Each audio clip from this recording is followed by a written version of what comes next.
The Senate approved the resolution Thursday to end U.S. support for the Saudi-led war in Yemen, dealing a significant blow to President Trump amid heightened tensions over the death of U.S.-based journalist Jamal Khashoggi.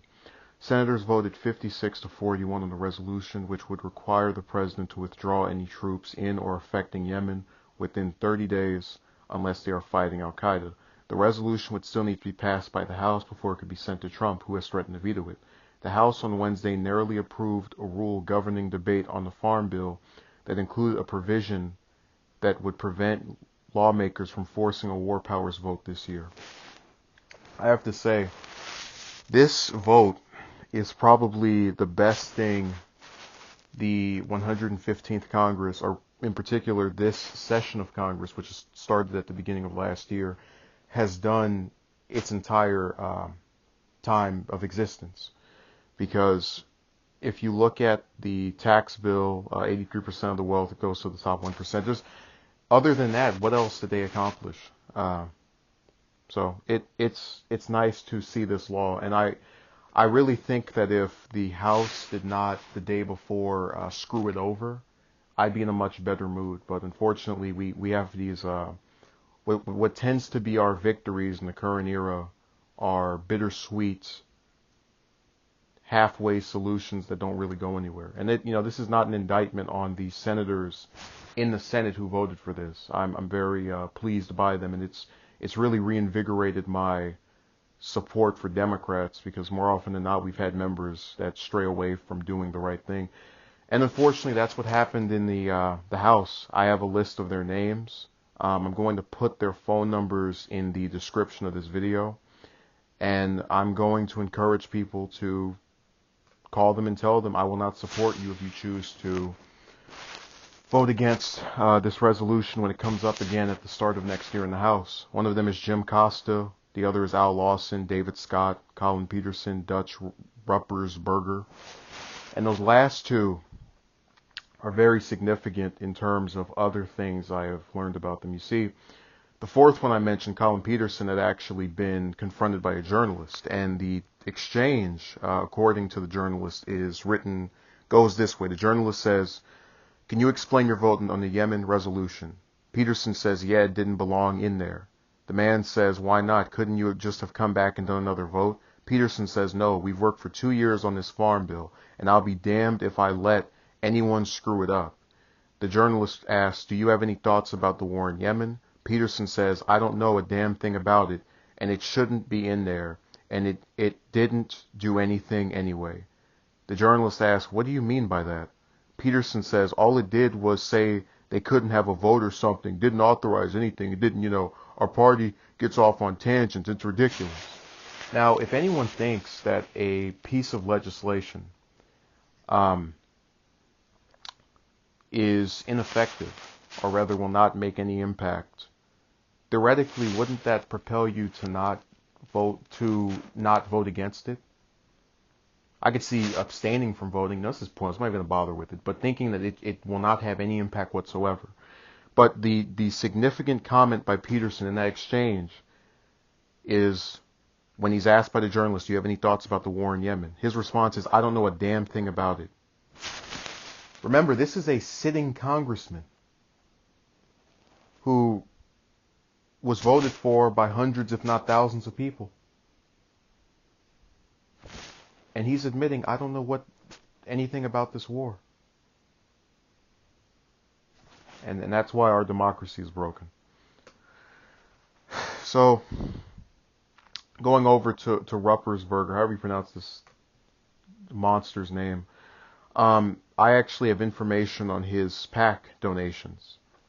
And I've often said that when you have Republicans who prefer to stay in these wars, you obviously have the oddities like a Mike Lee, like a Rand Paul. They oftentimes are only supportive of additional military engagements because they're paid out by defense contractors who make more money off of their weapons being used in these various wars. And they're able to mask that is the true reason for their support by using flowery language about the need for defense and all of this other stuff that platitudes that don't really mean anything. But in having this list, I can report that 81,000 I'll put it to you this way.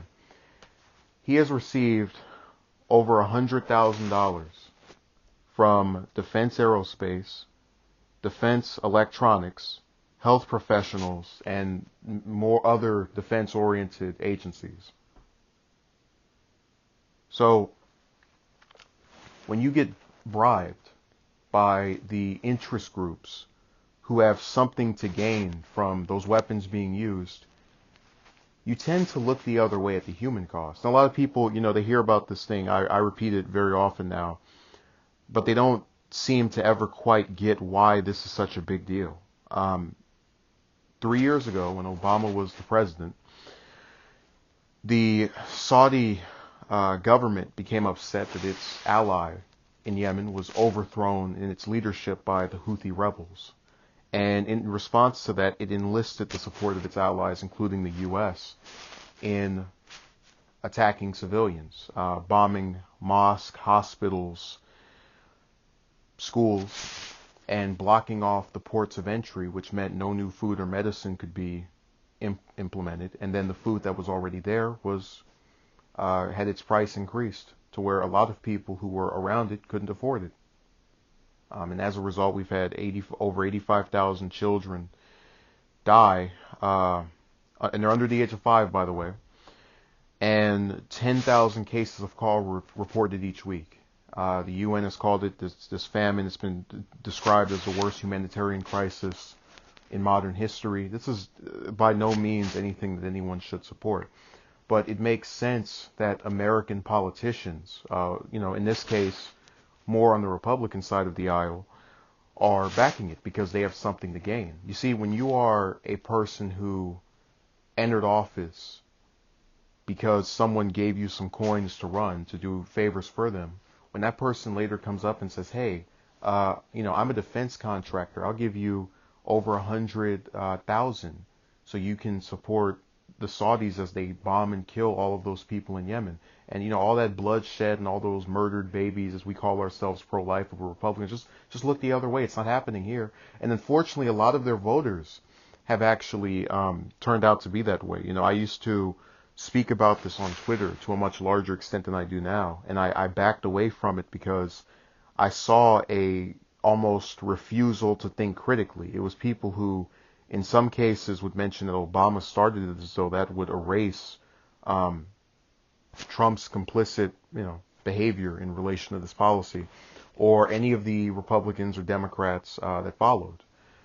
And in another case, I was told that we have to be at war with people that have done nothing to us. All I can say is that they are perpetuating exactly what causes the U.S. to be the subject of terrorist attacks. The real reason America is despised in many other corners of the world, if you don't live here in particular, if you don't live in the somewhere like Canada or Saudi Arabia or Israel, where we will back them for the most part because of anything they do. Maybe not Canada, but the other two, is because it was decided quite some time ago that whenever the U.S.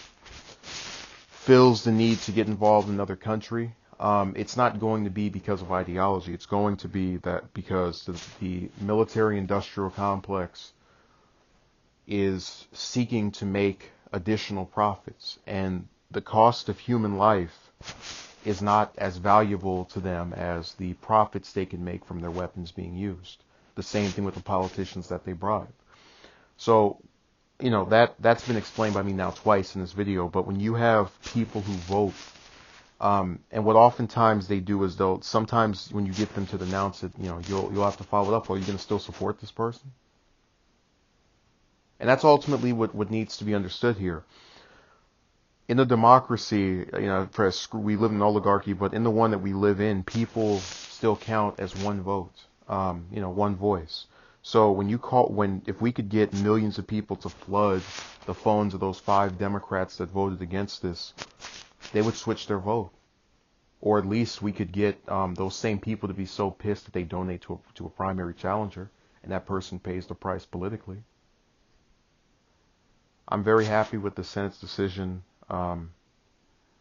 The Republicans in the Senate that voted to stay in here should be forever known as the genocide senators.